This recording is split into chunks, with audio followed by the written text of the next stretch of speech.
প্রচন্ড গরমে সবাই তো কষ্ট পাচ্ছেন, কিন্তু একবারও কি ভেবেছেন বাড়িতে যে মানুষটা রান্না করে তার কি অসুবিধা হতে পারে এই গরমে? তিনি আপনার বাড়ির লোক হতে পারেন, বাইরের কোনো লোক হতে পারেন, রান্না করার জন্য যিনি আসছেন। যখন এই গরমে রান্নার ধরুন ওভেনের সামনে যারা থাকেন তারা কিন্তু অলমোস্ট কোল মাইনারদের মতো গরমটা ফিল করেন। কোল মাইনাররা কিন্তু প্রায় 50 থেকে 52 ডিগ্রি সেন্টিগ্রেডে কাজ করতে অভ্যস্ত। তা তাদের সাবধানতা কি নিতে হবে?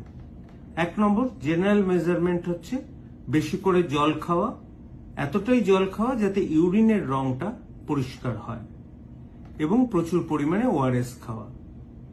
এবং রান্না যখন করবেন রান্নার টাইমটা এগিয়ে আনুন। এই গরমের কদিন চেষ্টা করুন 7টা থেকে 8টার মধ্যে রান্না কমপ্লিট